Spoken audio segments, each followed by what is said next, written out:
Ang extreme nga talaga ng vlog na ito mga kasembreros, kasi maliban sa mga extreme acts na napa-wow at napanganga si Ma'am Catherine mga kasembreros sa Pilipinas Got Talent, ay itong extreme na lungkot, no, na pinost ni Pops Alden mga kasembreros tungkol po sa kanyang nanay. Nag-Instagram story siya, sabi niya dito, no, sa caption, "A man can disappoint everyone but not his mom." So talagang may kulang talaga sa puso niya.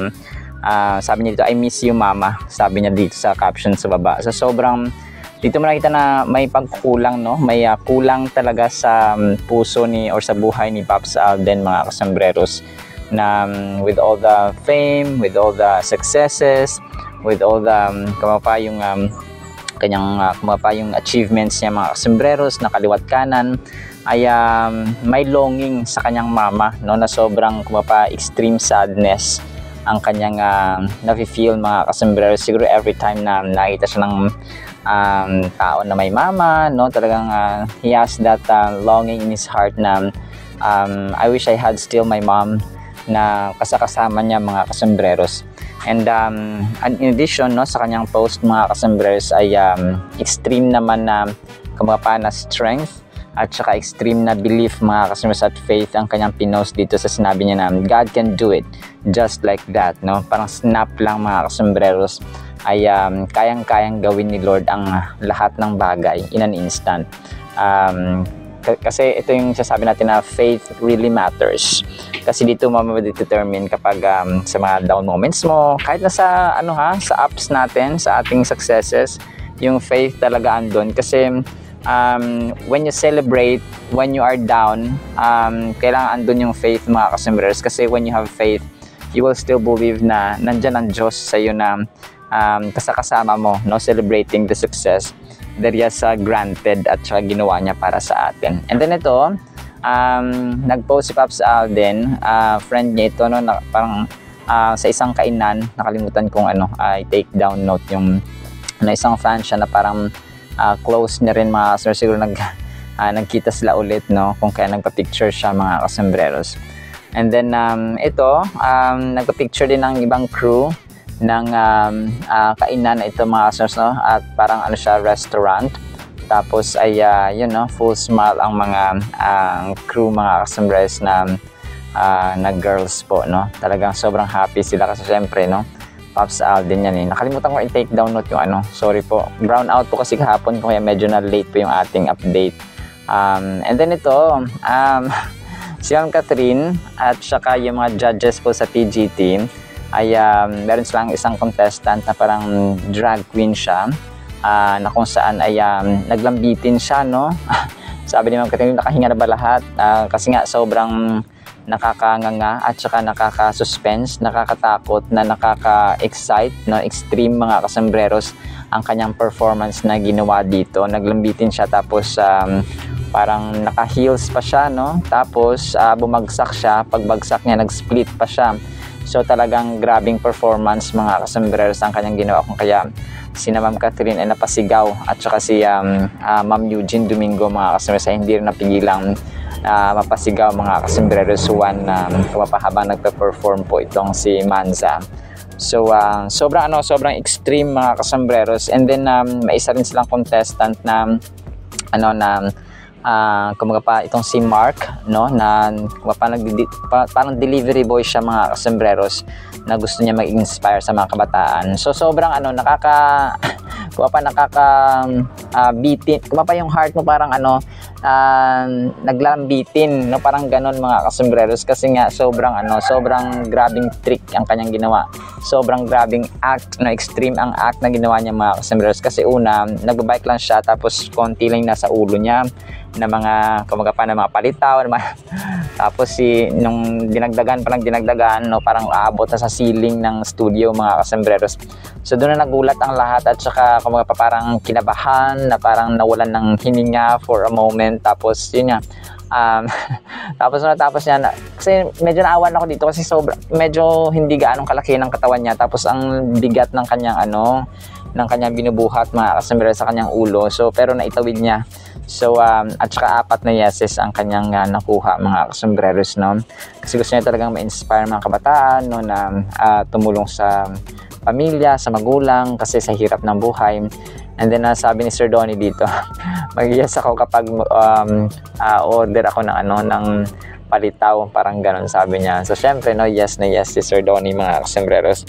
Kasi tulong na rin yun sa kanya, no, na bilang nagtitinda ng mga kakanin, mga sombreros. Grabe, no, very inspiring actually. Siguro kung magaling pa tong kumanta, no, kanta ang talent niya, magiging champion ito galing kay katulad yan dati kay Jovit Baldivino. Na kasi ang kinukuha kasi, no, nakita ko dito sa Pilipinas Got Talent, talagang kanta, kasi yung kanta nagagamit nila yun kung pa mapagkakitaan pa ng industry. Pero kapag mga special acts lang, pwedeng sayaw, for example, magaling sumayaw ang contestant, pwede. Pero halos mapakaramihan sa nakuha talaga yung mga magaling kumanta, kasi patok na patok talaga yun sa industry ng showbiz mga kasombreros. And then, so actually that is it. Pero abang-abang pa kayo kasi meron pa tayong update at saka vlog for today mga kasombreros. So, sana po ipangin po natin ang Word of God. At para po sa ating Word of God, sobrang ganda po nito. Ang title natin, Kadena sa Leeg. Bakit kaya ganito? Ang ating verse ay Proverbs 1, 8-9. My son, hear the instruction of your father and do not forsake the law of your mother. For they will be a graceful ornament on your head and chains about your neck. So, ganun pala, no, kadena or kwintas sa ating mga lieg mga kasombreros. Kaya ganun ang title. So, ang ganda nito kasi sabi nga natin, no, Proverbs ay isang libro na magtuturo sa atin na maging maalam at magbibigay sa atin ng kaalaman mga kasombreros about buhay, about kay Lord, no, about practical and literal nating maggamit sa ating buhay mga kasombreros. Yung itong kumbaga pa laman ng at maturo instructions at saka counsel ng Proverbs mga kasombreros. And this kumapa yung verse na ito, Proverbs 1, 8-9 ay about listening, no, at saka valuing sa wisdom at saka turo ng ating mga magulang bilang source ng guidance, ng protection sa ating buhay. So sa chapter 1, no, ang eksena dito ay kumapa para siyang isang humble home, no, tahanan ng ancient Israel mga kasombreros. And maaring ang room, ang kwarto ay dimly lit, no, kumbaga may aninag ka lang na konti na parang lampara na nag-flicker mga kasombreros ng flames sa isang parang siya kumbaga para siyang simpleng tahanan na meron lamang lampara mga kasombreros. May mga anino sa pader, no, parang dito sa amin sa sa probinsya.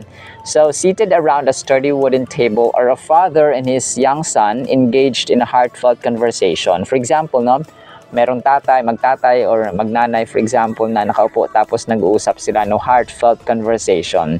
And ang tatay bilang isang wise, no, maalam mga kasombreros na matanda na ay tinitingnan ang kanyang anak na lalaki with a mix of love and concern in his eyes.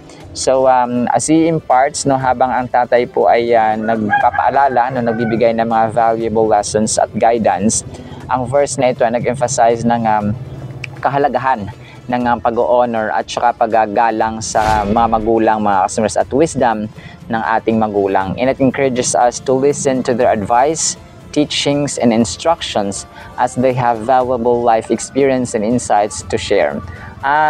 Dito po sa amin, no, share ko lang na ang nanay ko po ay syempre dati hindi pa gaanong na-value ang education. So high school level siya, tapos yung stepfather ko naman ay elementary level. So pero kapag sila ang nag-advise, nag-counsel, pinapakinggan ko, no, kahit na ako yung kasi syempre nag-Bible study din kami. Tapos when it comes to experience, walang-wala ako sa kanila. So kapag sila ang nagsabi na ganito ganyan, anak, so nakikinig ako kahit na ako yung nakatapos ng college mga kasombreros. So kasi it's yung honoring ng father and mother, hindi yan nagre-require ng ng degree.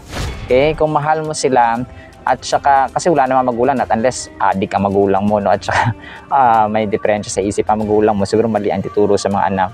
Pero pag magulang na mga normal, no, talagang mga well-experienced na mga kasombreros, napakinggan po natin sila Kasi hindi naman kailangan ng degree ng isang magulang para magturo ng ng lesson at saka advice at saka counsel ng paalala. Kasi nga, papunta pa lang tayo, pabalik na sila. So alam nila kung anong meron doon sa curve na yon, anong meron doon sa corner na yon. Kasi tayo, papunta pa lang doon sa part na yon, sila ay pabalik na at nalaman na nila kung ano yung magiging kahihinatnan at ano yung magiging resulta kapag pumunta tayo doon, kapag pumunta tayo dito, kapag ginawa natin to, kapag ginawa natin yan. So think about the wealth of knowledge and love your parents have for you. They have made sacrifices and learned lessons along their journey. So you show respect for them and benefit from their wisdom by following their guidance and cherishing their teachings. So ganon, hindi mo masabing mahal mo ang magulang mo kapag hindi mo sila sinusunod. Because obedience means that you love them. So hindi mo pa sabihin, mahal kita ma, pero pag inutusan ka, hindi ka naman sumusunod. Do? So ganon po siya. So hypocrisy kapag I love you ma, pero pag inutusan na, kapag sinaway na, kapag binigyan na ng ganito dapat anak, ganito dapat, so hindi mo na sinusunod. So that's hypocrisy. So imagine a young professional navigating the complexities of their career, tempted to rely solely on their own understanding in peer advice.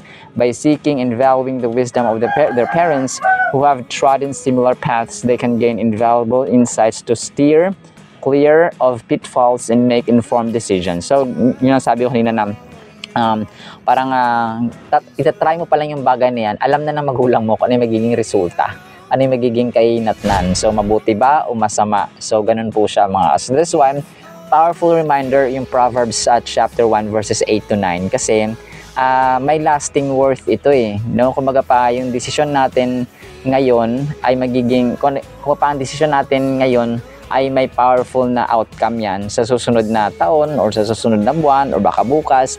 So kaya sasabi ko na kapag tayo po ay may mga regrets ngayon, huwag nating isisi sa iba because what we are today ay product lamang or outcome ng ating choices kahapon or nung nakaraang taon or ng the past 10 years. So ganun po siya mga kasombrero. Pero siguro kapag pinilit ka na ganito gawin mo, so pwede mo silang ma-blame or masisi yung ibang tao, yung kung sino man ang nagpilit sa iyo na gawin ang bagay kung kaya nagsisisi ka ngayon. Pero kapag sariling desisyon mo lang kahapon or nung nakaraang taon or last 5 years tapos ito ka ngayon, naging miserable, so wag mo sisihin sa iba. Mag-move forward ka, no? Talaga makinig sa advice pa rin na magulang kasi lifetime ang pagiging parents mga kasombreros. So kung kaya ito yung reminder sa atin ngayon na i-honor natin, no? Kasi kapag tayo ay magulang, ma-feel natin yon kapag hindi tayo ino-honor ng ating anak, no? Masakit mga kasombreros, masakit na hindi tayo nakakaramdam ng respeto, paggalang sa ating mga anak. So ganun po siya. So kung kaya ikadena natin, no, yung mga instructions ng yung mga reminders, yung mga advice and counsel ng ating mga magulang, gawin natin parang kadena sa leeg na kahit na o kwinta sa leeg na kahit saan tayo mapunta ay dala-dala natin mga kasombreros. So nag-reinforce kasi dito yung yung Ephesians 6 na igalang natin at mahalin ang ating mga magulang mga kasombreros. Alright, salamat po in the meantime nawa po ipagpalaan po tayo ng pag-ibig, pananampalataya at pag-asa in the mighty, holy, sweet, magnificent name of the Lord Jesus Christ. And everyone said, Amen and Amen. See you sa next segment po mga kasombreros and paalam po. I love you.